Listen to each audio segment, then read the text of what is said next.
اعوذ باللہ من الشیطان الرجیم بسم اللہ الرحمن الرحیم وَإِذَا رَأَوْكَ إِن يَتَّخِذُونَكَ إِلَّا هُزُوًا أَهَذَا الَّذِي بَعَثَ اللَّهُ رَسُولًا إِن كَادَ لَيُضِلُّنَا عَنْ آلِهَتِنَا لَوْلَا أَن صَبَرْنَا عَلَيْهَا وَسَوْفَ يَعْلَمُونَ حِينَ يَرَوْنَ الْعَذَابَ مَنْ أَضَلُّ سَبِيلًا أَرَأَيْتَ مَنِ اتَّخَذَ إِلَٰهَهُ هَوَاهُ أَفَأَنْتَ تَكُونُ عَلَيْهِ وَكِيلًا أَمْ تَحْسَبُ أَنَّ أَكْثَرَهُمْ يسمعون او یعقلون انہم الا کالانعام بل هم اضل سبیلا۔ اور اے محمد صلی اللہ علیہ وسلم، جب یہ لوگ آپ کو دیکھتے ہیں تو آپ کا مذاق اڑانے کے علاوہ ان کو کچھ سوجتا ہی نہیں ہے۔ آپ کو دیکھ کر یہ کہتے ہیں کہ کیا یہ وہی شخص ہے جسے اللہ نے رسول بنا کر بھیجا ہے، اور پھر وہ یہ بھی کہتے ہیں کہ ہم اگر اپنے معبودوں کی عقیدت پر ڈٹے نہ رہتے، اگر ہم لوگ اپنے معبودوں کی عبادت پر اور اپنے معبودوں کی عقیدت پر جمے نہ رہتے تو یہ شخص ہمیں ان سے کب کا برگشتہ کر چکا ہوتا، ہمیں ان سے گمراہ کر کے چھوڑتا۔ جلد ہی ان لوگوں کو معلوم ہو جائے گا، کب؟ جب یہ عذاب دیکھیں گے تو اس وقت ان کو معلوم ہو جائے گا کہ کون راہ سے بھٹکا ہوا تھا۔ اے محمد صلی اللہ علیہ وسلم، بھلا آپ نے اس شخص کے حال پر غور کیا جس نے اپنی خواہش کو ہی اپنا معبود بنا رکھا ہے؟ ایسے شخص کو راہ راست پر لانے کے آپ ذمہ دار کیسے بن سکتے ہیں؟ یا آپ یہ خیال کرتے ہیں کہ ان میں سے اکثر سنتے اور سمجھتے ہیں؟ بات دراصل یہ ہے کہ یہ تو چوپایوں کی طرح سے ہے، بلکہ ان سے بھی گئے گزرے ہیں۔ محترم سامعین کرام، سورۃ الفرقان سورہ نمبر 25 اور اسی سورت سے ترتیب کے ساتھ آپ کے سامنے آیت نمبر 41، 42، 43 اور 44 یعنی 41، 42، 43 اور 44 یہ چند آیات آپ کے سامنے تلاوت کی گئی ہے۔ اور جیسا کہ اس سے پہلے بتلایا جا چکا ہے کہ یہ سورۃ الفرقان جو ہے یہ مکی سورتوں میں سے ایک سورت ہے، اور مکی سورتوں میں عام طور پر جو مخاطب ہوتے ہیں یا جن کے بارے میں گفتگو ہوتا ہے وہ مکہ والے ہی ہوتے ہیں۔ چونکہ یہ مشرکین اور کفار تھے، لہٰذا ان کے عقیدے کے تعلق سے اور ان کے اخلاق کے تعلق سے باتیں عام طور پر مکی سورتوں کے اندر پائی جاتی ہے۔ یہ جو چند آیات یعنی آیت نمبر 41، 42، 43 اور 44 یہ جو 4 آیات آپ کے سامنے تلاوت کی گئی ہے، اس میں مکہ والوں کی کمی، ان کے عیب اور ان کی ڈیمیرٹ کو بیان کیا گیا ہے۔ اللہ تبارک و تعالی محمد صلی اللہ علیہ وسلم کو مخاطب کرتے ہوئے فرماتے ہیں وَإِذَا رَأَوْكَ إِن يَتَّخِذُونَكَ إِلَّا هُزُوًا أَهَذَا الَّذِي بَعَثَ اللَّهُ رَسُولًا۔ اور اے محمد صلی اللہ علیہ وسلم، جب یہ لوگ آپ کو دیکھتے ہیں تو آپ کا مذاق اڑانے کے سوا انہیں کچھ نہیں سوچتا، اور یہ آپ کو دیکھ کر کے کہتے ہیں کہ کیا یہ وہی شخص ہے جسے اللہ نے رسول بنا کر کے بھیجا ہے؟ یعنی جب محمد صلی اللہ علیہ وسلم، اللہ تبارک و تعالیٰ فرمانا چاہ رہے ہیں کہ یہ جو مکہ کے کفار ہیں یہ کیسے ہدایت پا سکتے ہیں، ان کو ہدایت کیسے حاصل ہو سکتی ہے، جبکہ ان کا محبوب مشغلہ یہ ہے کہ اللہ کے محبوب بندے، انسانوں میں سب سے افضل انسان، مخلوقات میں سب سے افضل مخلوق محمد صلی اللہ علیہ وسلم کا گزر جب ان کے سامنے سے ہوتا ہے، جب محمد صلی اللہ علیہ وسلم ان کے پاس سے گزرتے ہیں تو ان کا محبوب مشغلہ یہ ہے کہ آپ کو دیکھتے ہی ایک دوسرے کو مخاطب کر کے آپ کا مذاق اڑانا شروع کر دیتے ہیں، آپ کا ٹھٹھا اڑانا شروع کر دیتے ہیں، اور مذاق اڑاتے ہوئے ایک دوسرے کو کہتے ہیں کہ اجی دیکھو یہ وہ صاحب ہیں جو اپنے آپ کو اللہ کا رسول ہونے کا دعویٰ رکھتے ہیں۔ کیا یہی شخص ہے کہ اللہ تبارک و تعالیٰ نے اپنی ساری مخلوق میں اسی کو رسالت کے لیے پسند کر لیا؟ کیا اللہ کو یہی رسالت کے لیے پسند آیا تھا؟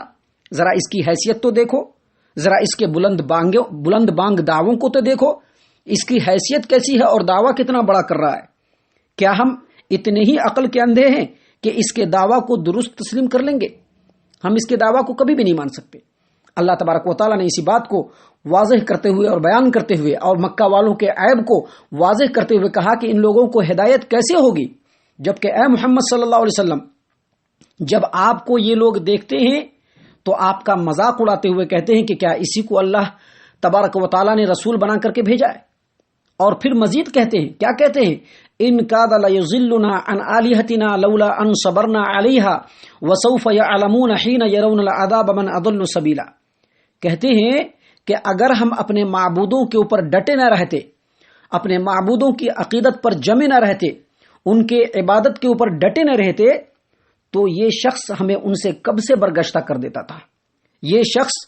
ہمارے معبودوں سے ہم کو دور کر دیتا تھا، دور کر کے چھوڑتا. اگر ہم جمے نہ رہتے، اگر اپنی بات پر اڑے نہ رہتے، اگر اپنے عقیدے کے اوپر ثابت قدم نہ رہتے تو یہ شخص محمد صلی اللہ علیہ وسلم ہم لوگوں کو ان سے کب کا برگشتہ کر کے چھوڑتا. اللہ فرماتے ہیں کہ جب یہ عذاب دیکھیں گے تو جلد ہی ان کو معلوم ہو جائے گا کہ کون گمراہ ہے اور کون راہ سے بھٹکا ہوا ہے. ان دونوں آیات کے اوپر غور کر کے پتہ چلتا ہے کہ پہلے تو یہ لوگ کہتے تھے کہ محمد صلی اللہ علیہ وسلم رسالت کے لائق نہیں، لیکن دوسری آیت کریمہ میں اللہ تبارک و تعالیٰ فرماتے ہیں کہ یہ لوگ محمد صلی اللہ علیہ وسلم کا جہاں مذاق اڑاتے وہیں یہ بھی کہتے کہ ہاں یہ بات ضرور ہے کہ یہ محمد جو کلام پیش کرتا ہے صلی اللہ علیہ وسلم، یہ محمد جو کلام پیش کرتا ہے اس میں جادو کا اثر رکھتا ہے، اس کے کلام کے اندر جادو کا اثر ہے، بڑے بڑوں کے قدم کو پھسلا سکتا ہے، اس کی باتوں کے اندر وہ جادو ہے کہ سننے والے کو وہ اپنا گرویدہ بنا سکتا ہے. اگر ہم لوگ پوری مستقل مزاجی کے ساتھ، ثابت قدمی کے ساتھ اپنے باپ دادا کے دین پر جمے نہ رہتے تو اس نے کب کا ہمیں اپنے معبودوں سے برگشتہ کر دیا ہوتا، کب کا اپنے معبودوں سے دور کر دیا ہوتا. دونوں باتوں پر غور کیجئے. دیکھیے، ایک تو نبی اکرم صلی اللہ علیہ وسلم کی دعوت سے یہ لوگ اس قدر بوکھلائے ہوئے تھے کہ خود اپنی ہی باتوں کی تردید کرتے جاتے تھے. ایک طرف تو مذاق کے طور پر یہ کہتے تھے، ٹھٹھا کے طور پر یہ کہتے تھے، آپ صلی اللہ علیہ وسلم کا استہزاء کرتے ہوئے کہتے تھے کہ اس نبی میں کیا خوبی ہے کہ اللہ نے اسے ہی اپنی رسالت اور نبوت کے لیے منتخب کیا، آخر اس کے اندر کیا خوبی ہے. اور پھر اس کے بعد خود ہی کہتے تھے، ساتھ ہی یہ بھی کہتے جاتے تھے کہ اس نبی میں یہ خوبی ضرور ہے کہ اس کا پیش کیا ہوا کلام، اس کی پیش کی ہوئی بات اور اس کی پیش کی ہوئی دعوت کے اندر اس قدر تاثیر اور اس کی دعوت اور اس کا کلام اتنا زوردار ہے کہ جس کا اثر ہر ایک کے دل کی گہرائیوں تک جا پہنچتا ہے. وہ تو ہم ہی ہیں کہ جو اپنے دین پر ایسے پکے اور ثابت قدمی سے جمے رہے کہ اس کے کلام کا اثر ہم نے قبول نہیں کیا، ورنہ یہ سب کو اب تک اپنے فریب میں اور اپنی باتوں کے جال میں پھنسا چکا ہوتا. یعنی ایک طرف تو ان کا یہ کہنا کہ نبی اکرم صلی اللہ علیہ وسلم کی حیثیت ہی نہیں ہے کہ وہ نبی ہو، یہ اپنی طرف سے جھوٹا دعویٰ کر رہا ہے، اور دوسرا یہ بھی کہتے ہیں کہ ان کی باتوں میں جادو کا اثر ہے جو ہر ایک کو اپنا گرویدہ بنا لیتا ہے، ہر ایک کو دائرہ اسلام کے اندر لے آتا ہے. مکہ کے مشرکین کے ان دو متضاد باتوں سے، یہ دو الگ الگ جو ان کی باتیں جو تھی، ان دو متضاد باتوں سے چند باتیں معلوم ہوتی ہے. نمبر ایک یہ کہ مکہ والوں کو دل سے یہ اعتراف ہو چکا تھا، انہوں نے اپنے دل میں یہ اعتراف کر لیا تھا کہ رسالت کی جو خوبیاں چاہیے کسی انسان کے اندر وہ سب محمد صلی اللہ علیہ وسلم میں موجود ہے، اور یقینی طور پر رسالت کے لیے جو خوبیاں چاہیے ہوتی ہیں وہ سب کی سب آپ کی ذات میں موجود تھی. اور دوسرا یہ کہ آپ اللہ کا کلام جس انداز میں پیش کرتے تھے اور اس کا نمونہ اپنی ذات سے پیش کرتے تھے وہ عام لوگوں کو راہ راست پر لانے کے لیے کافی تھا. یعنی جو بات لوگوں کو بتاتے، جس بات کی دعوت محمد صلی اللہ علیہ وسلم دیتے، پہلے اس پر خود عمل کرتے اور پھر لوگوں کے سامنے پیش کرتے، اور کسی عام انسان کو حق کی طرف بلانے کے لیے یہ جو صفت ہے بالکل کافی ہے، اور وہ نبی اکرم صلی اللہ علیہ وسلم کے اندر بدرجہ اتم موجود تھی. اور تیسری بات یہ بھی ثابت ہوتی ہے کہ یہ کفار و مشرکین دلائل کے میدان میں محمد صلی اللہ علیہ وسلم سے مات کھا چکے تھے، بالکل ہار چکے تھے. اب جو یہ انکار کرتے تھے محض ضد کی وجہ سے، ہٹ دھرمی کی وجہ سے، اور اپنے باپ دادا کی تقلید کرنے کی وجہ سے. اس لیے اللہ تبارک و تعالیٰ نے واضح طور پر محمد صلی اللہ علیہ وسلم کو مخاطب کرتے ہوئے کہا، اَرَأَيْتَ مَنِ اتَّخَذَ إِلَٰهَهُ هَوَاهُ أَفَأَنْتَ تَكُونُ عَلَيْهِ وَكِيلًا. بھلا آپ نے اس شخص کے حال پر غور نہیں کیا جس نے اپنی خواہش کو ہی اپنا معبود بنا رکھا ہے؟ کیا آپ ایسے شخص کو راہ راست پر لانے کے لیے آپ ذمہ دار بن سکتے ہیں؟ یعنی جو شخص اللہ کے بجائے اپنے نفس کی خواہشات کا غلام اور بندہ بن جائے اور اللہ کے حکموں کی بجائے اپنی نفسانی خواہشات کو اور اپنی خواہشات نفس کی بات کو ماننے کو ترجیح دے تو ایسے شخص کے راہ راست پر آنے کے امکانات بالکل ختم ہو جاتے ہیں. جو شخص اللہ کو چھوڑ کر اپنے نفس کا غلام بن جائے، جو شخص اللہ کے باتوں کو چھوڑ کر اپنے نفسانی خواہشات کی باتوں کو ماننا شروع کر دے، ایسے لوگوں کے حق پر آنے اور راہ راست پر آنے کے امکانات جو ہوتے ہیں، پاسبلٹی جو ہوتا ہے، وہ بالکل ختم ہو جاتا ہے۔ اور محمد صلی اللہ علیہ وسلم کو اللہ تبارک و تعالیٰ نے مخاطب کرتے ہوئے کہا کہ آپ ایسے لوگوں کو راہ راست پر لانے کے ذمہ دار نہیں بن سکتے۔ قرآن کریم کے انداز بیان سے جو بات فوراً ذہن میں آتی ہے وہ یہ ہے کہ خواہش نفس کی اتباع بھی شرک کی قسموں میں سے ایک قسم ہے۔ خواہش نفس کی اتباع ایک ایسی عام وبا ہے، ایک ایسا عام مرض ہے جس میں کافر و مشرک تو بہت دور کی بات ہے، مومن و مسلم اور عوام و خواص اور علماء سبھی تقریباً اس میں مبتلا ہے۔ مثلا عام لوگوں کا طریقہ یہ ہوتا ہے، عام لوگ اپنے خواہشات کی اتباع کیسے کرتے ہیں؟ عام لوگوں کا طریقہ یہ ہوتا ہے کہ شریعت کے احکام میں جو آسان اور ان کے من پسند ہو ان پر تو وہ عمل کر لیتے ہیں، اور جو مشکل ہو اور ان کے طبیعت کو ذرا بوجھ معلوم ہوتے ہو انہیں چھوڑ دیتے ہیں۔ جو ان کو پسند ہو اس پر عمل کر لیں گے، لیکن جو مشکل ہو اور طبیعت کو ذرا بوجھ معلوم ہو تو اس کو چھوڑ دیتے ہیں۔ اسی کو کہتے ہیں نفسانی خواہشات کی پیروی۔ آپ دیکھیں گے تو ہمارے معاشرے کے اندر، ہمارے سماج کے اندر اس کی بہت ساری مثالیں مل جائیں گی۔ اور ایسے لوگ جو ہوتے ہیں حقیقی طور پر شریعت کے اتباع کرنے والے نہیں ہوتے ہیں، بلکہ یہ لوگ اپنی خواہشات نفس کی اتباع کرنے والے ہوتے ہیں۔ ایسے لوگ شریعت کے متبع نہیں ہوتے ہیں، خواہشات کے متبع ہوتے ہیں، خواہشات کی اتباع کرنے والے ہوتے ہیں۔ اور جو علماء اور خواص ہوتے ہیں وہ اتباع ہوائے نفس یعنی خواہشات کی اتباع اس طرح سے کرتے ہیں کہ جو آیات ان کے سامنے آئے وہ ان آیات کا منمانا ڈھنگ سے اس کی تعویل کر لیتے ہیں، جو مطلب ان کے طبیعت کے مطابق ہو ویسا مطلب وہ نکال لیتے ہیں۔ اور بعض ایسے علماء اور خواص ہوتے ہیں جو غلط معنی ثابت کر کے اور غلط فتوے دے کر کے دنیا کا مال بٹورتے ہیں۔ پھر جو زیادہ ذہین ہوتے ہیں، جو زیادہ ذہین و فتین ہوتے ہیں، وہ عوام میں کوئی بدعی عقیدہ رائج کرتے ہیں، جس عقیدے کا کوئی ثبوت قرآن و حدیث کے اندر نہ ہو، ایسے عقیدے کو لوگوں کے درمیان رائج کرتے ہیں اور رائج کر کے عوام کے توجہ کا مرکز بننا چاہتے ہیں اور نئے فرقے کی بنیاد رکھ دیتے ہیں۔ اور اس کے پس پردہ یا تو ان کی چاہت مال کے طلب کی ہوتی ہے یا ان کی چاہت بڑے عہدے اور رتبے کی ہوتی ہے، جس کو سامنے رکھ کر کے وہ اس طرح کی بات کرتے ہیں، خواہشات کی اتباع کرتے ہیں، نفسانی خواہشات کی پیروی کرتے ہیں۔ اور یہ جو مشرکین اور کفار جو انبیاء کے مخالفین تھے، یہ جو مخالفت پر اٹھ کھڑے ہوئے نبیوں کے، ان کا بھی اصل مقصد یہی ہوتا تھا کہ نبی کے آنے سے پہلے جو مقام اور جو مرتبہ ان کو معاشرے میں حاصل تھا کہیں وہ چھن نہ جائے، اس لیے وہ نبیوں کی مخالفت پر جو ہے وہ بالکل آمادہ ہوتے ہیں،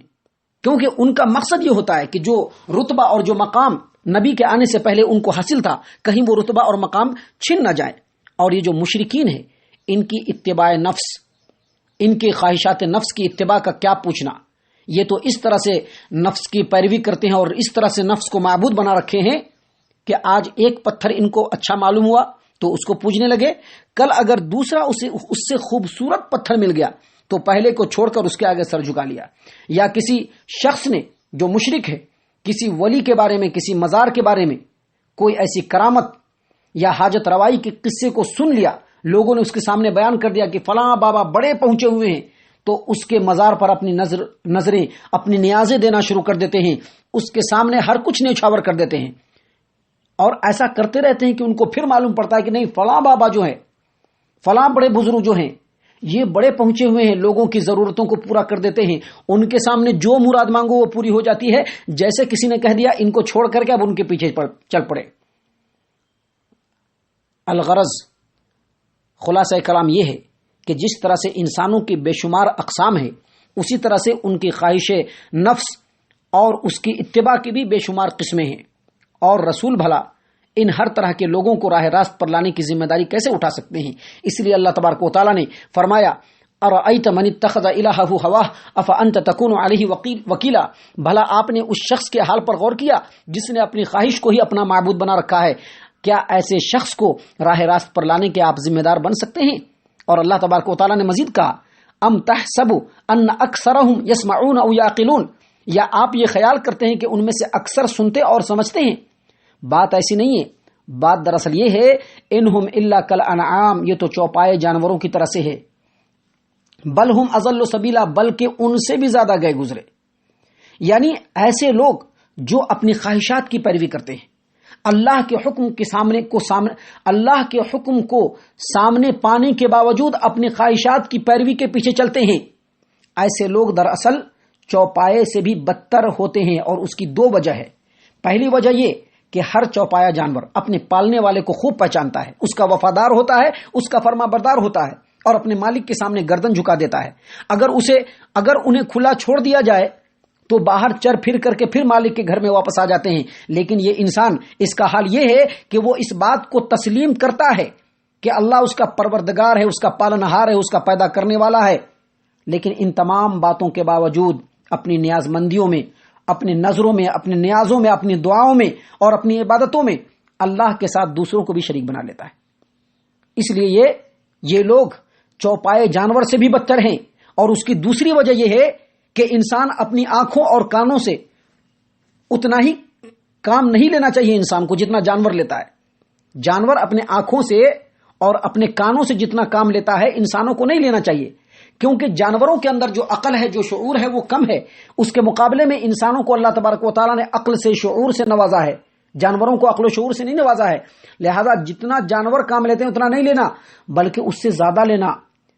اس کی مثال یہ ہے کہ بھیڑ بکریوں کا جو ایک ریوڑ ہوتا ہے، ایک جھنڈ ہوتا ہے، اس کو ہانکنے والا جب اس کو ہکا کر کے لے جاتا ہے تو وہ صرف ہانکنے والوں کو دیکھتا ہے اور اس کی آواز کو سنتا ہے. بھیڑ بکریاں بس اس کے اشارے پر چلتی ہیں. انہیں یہ معلوم نہیں ہو سکتا کہ جو ہانکنے والا ہے اس کو چرانے کے لیے لے جا رہا ہے یا ذبح کرنے کے لیے لے جا رہا ہے.